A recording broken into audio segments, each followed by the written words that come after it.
and welcome once again to Budget Cafe Discussions. So today we are going to discuss matters Budget Advocacy Wins, and I'm privileged to have in the studio Eunuke Kerubo, where we are going to discuss this particular subject. So let me add to the studio Eunuke. Hey, karibu. Asante sana. Thank you. Yes, so to start off, this discussion is going to be us deliberating on the budget advocacy wins that we've had, working at the national level as well as the county level, and yeah, expound more on that. So we can start off with Eunuke, and then later I will share also on mine. So Eunuke, kindly share about the budget advocacy wins.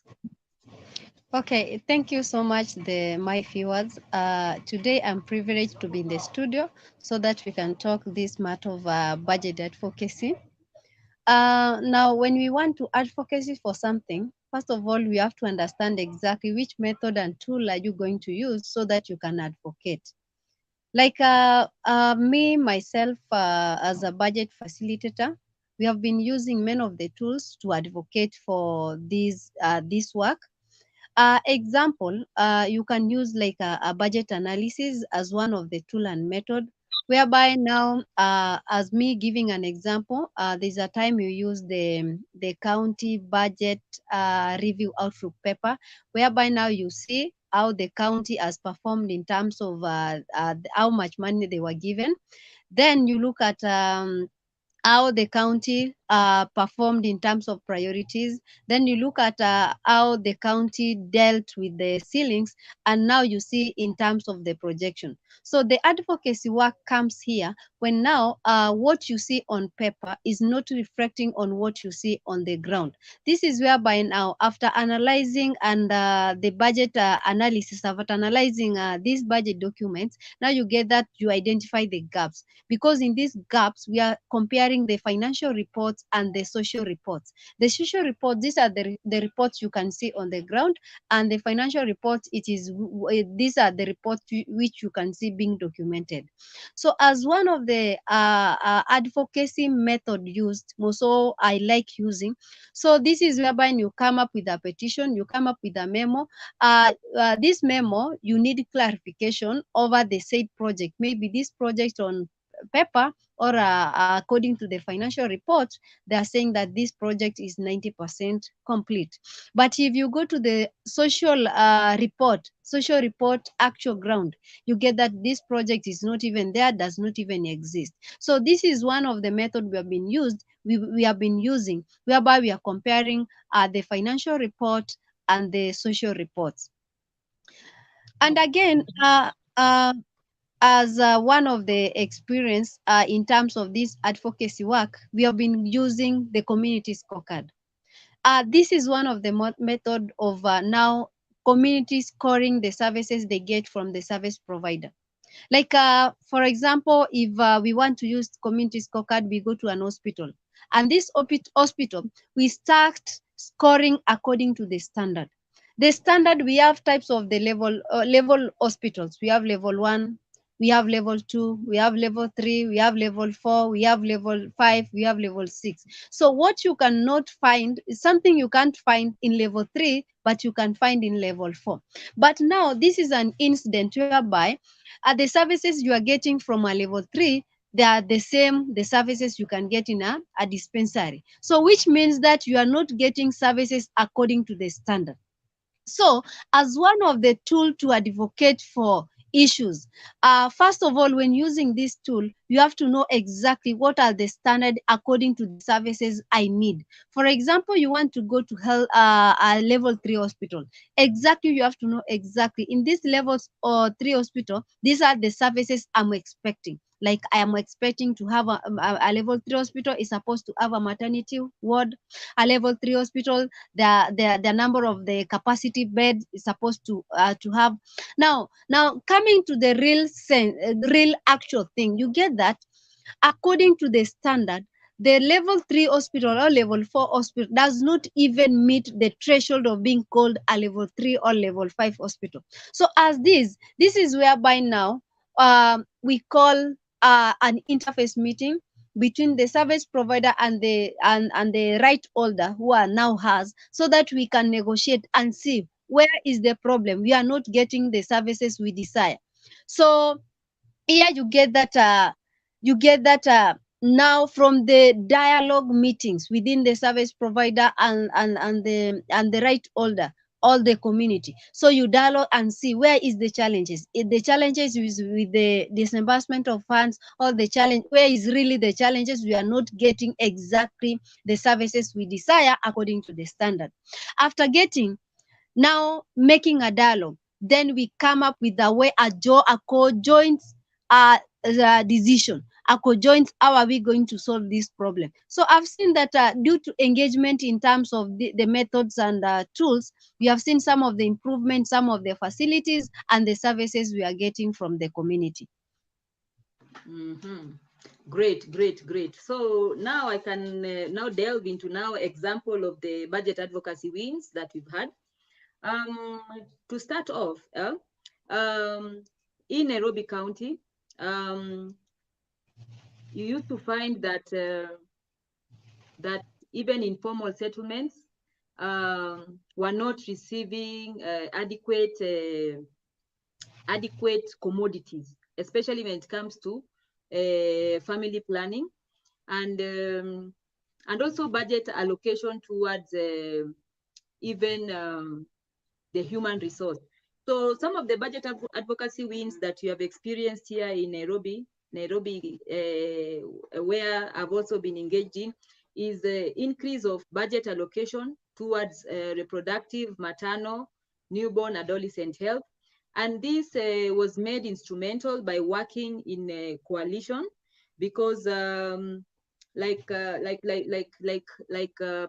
I have an organization called Violet Beauty Foundation.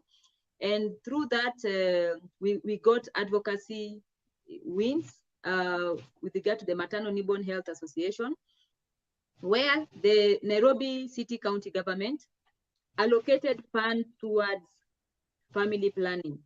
Because when we looked at the budget document called CBROP had allocated a certain amount of money towards reproductive, maternal, and newborn health. But now, during public participation of the county fiscal strategy paper, we found that the county government had decreased the amount. All right. So when they decreased the amount of budget towards reproductive, maternal, and newborn health, we therefore wrote a memo and submitted. And this was done at public participation forums called by the county government of Nairobi. And by so doing, the county government allocated funds towards that. Also, there is a time that Nairobi City County government also, not even necessarily Nairobi City County government, but Nairobi County as a whole, 3 out of 10 health facilities had family planning support. This meant that if there is lack of family planning supplies at health facilities, then what would happen is that there will be an increase in unintended teenage pregnancy, or even unintended pregnancy among women of reproductive age. And by so doing, when we sat down, even as the Eunuke has shared, because this necessitates the need of having a dialogue, the Nairobi County government reached out to KEMSA, the Kenya Medical Supplies Agency, and as a matter of fact, there was a redistribution of family planning supplies at all the health facilities. And this meant that now the public health facilities had family planning supplies. Even most recently, even with the Governor Sakaja government, we also advocated for increase of family planning supplies, and the county government responded, and and supplied them even in level 2 facilities, level 3 facilities, and also level 4 facilities at the county level, which is a win.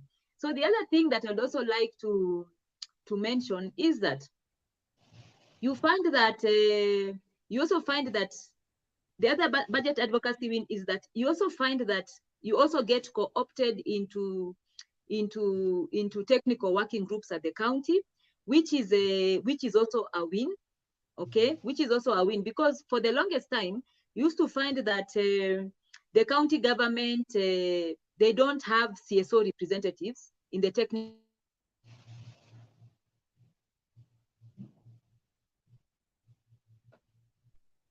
One of the budget advocacy wins is seeing that you're being incorporated in the technical working groups. So this is a big win, and we've noted that if you work in coalitions, to you more, okay? They listen to you more because they're seeing that these are masses of individuals representing the communities who have come to share the needs that the society needs. So the other thing that I'd also like to mention with regards to advocacy win is, like for example, like in Machakos County, it was kind of difficult to meet government officials. Sometimes you can write to them, but you don't know even how to reach them. So after thorough research, or what it is usually called political economic analysis means that you analyze the stakeholders who are going to, or stakeholders is a term that maybe. So what you may find is that when you conduct political economic analysis, which is called PEA, you will find, and which is also called a power mapping tool as well, you find who is close to the powers that be, because you know that advocacy, it also needs political goodwill, and this means that you have to engage with the governors and all that. So when in Machakos we did a political economic analysis using the tool, the win that we got is that the persons who work closely with the government, with the county government, are religious institutions. So as a result, we started engaging we partnered with the, like, Violet Beauty Foundation partnered with religious institutions and fellow CSOs in Machakos County, and as a result, we participated jointly and submitted memos to the county assembly and the county government, and as a result, the government increased budget allocation towards family planning, gender, and HIV. So these are some of the budget advocacy wins that are happened. And let me tell you, a budget advocacy win doesn't happen immediately. Sometimes it can take a year or 2 or 3. So these wins have really these wins have really helped us even in our advocacy and ensuring that we don't give up. So Eunuke, like in the counties that you have been involved in, what budget advocacy wins have you had? Like, let's say Nyamira, Kisumu. Yes, kindly share. Okay, thank you so much again. You know, like the civil society organization, we are running from that mentality that we want to provide the services to the people because it is not our obligation. So because of this budget advocacy, whereby now we're enlightening the community, we're enlightening the participants that it is not their work so that they can get the services they desire. It is the work of the government so that they can get the services they desire. So in a nutshell, it means that as much as some of the organizations that are providing the needs, so we are running away because we need this to be a right-based, not a need-based. A right-based, it means that you have a right to access everything. So in this context, the advocacy work comes as when we go to the Constitution of Kenya, whereby we are talking about the rights. according to the chapter 4 of the Constitution about the rights. Now, how can you apply these rights so that these advocacy issues can be seen in the society?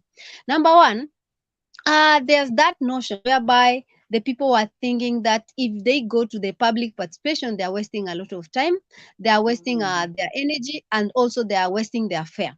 So due to the advocacy work we are doing in Kisumu, in Nyamira County and other counties, it has increased the number of people attending the public participation meeting.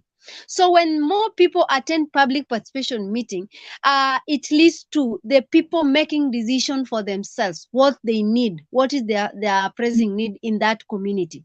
So when now they come up with what they need most, it means that that community is developing compared to another community whereby some people they are not attending this public participation meeting. So as the advocacy issue, advocacy issue.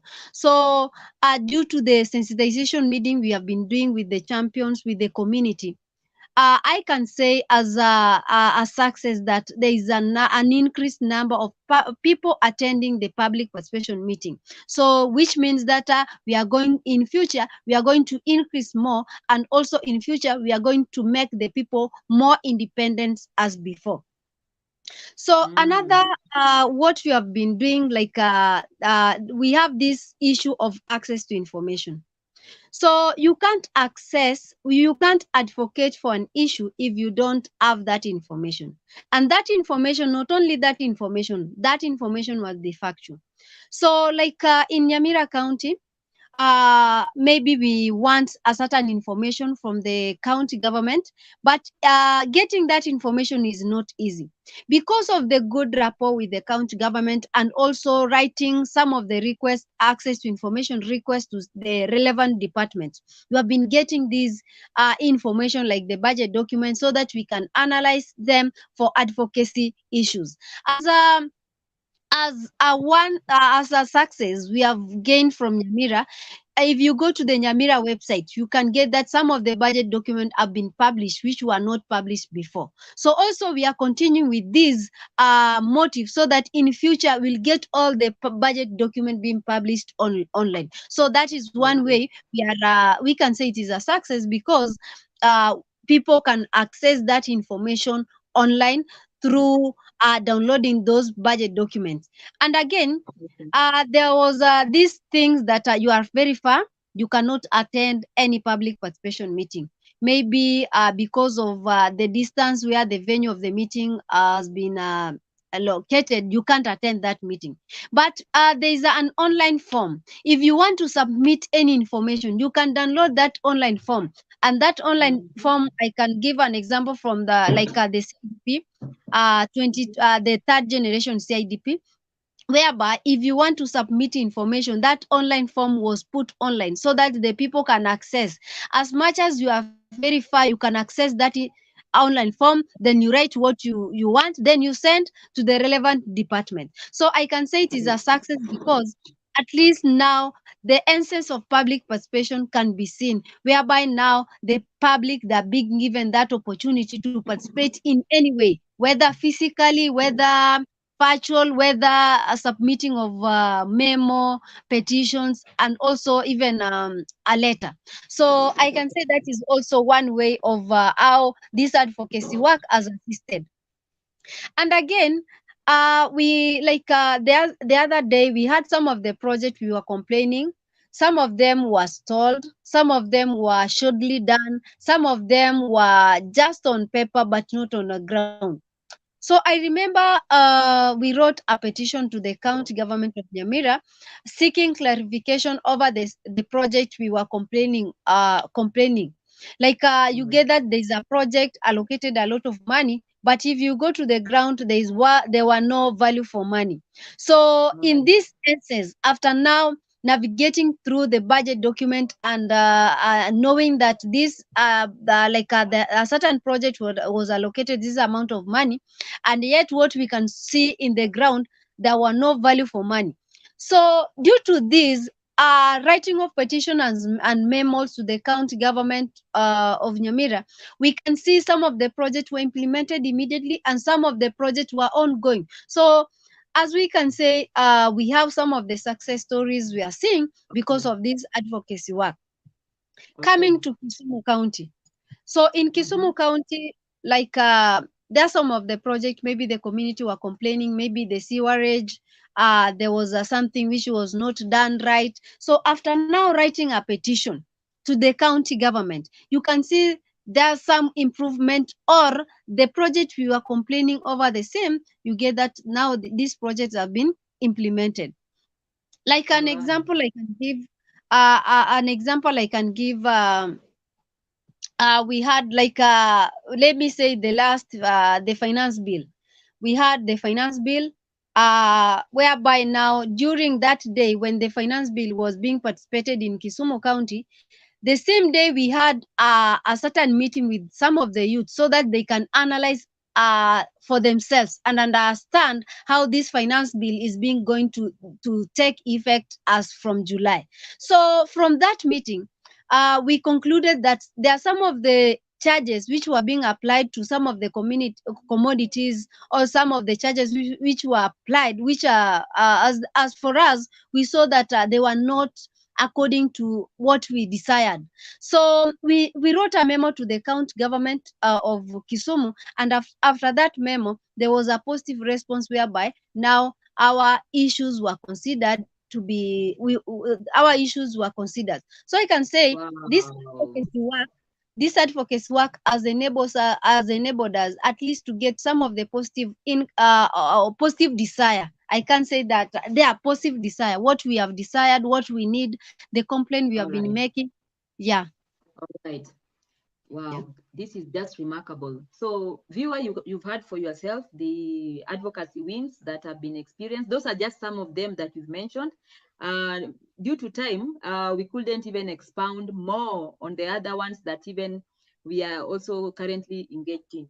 But we want to say thank you for watching this particular show. And thank you, Eunuke, for gracing the show. And yeah, see you next time, Eunuke, even as we continue discussing matters budget cafe discussions. Bye-bye, viewers. See you next time. All right, all right. So viewer, you've heard for yourself. That is what budget advocacy is about. And you can advocate with regard to various sectors like health, water, even matters environment, education. So you choose what you want, what need you find is lacking in the community, and you want the government to intervene.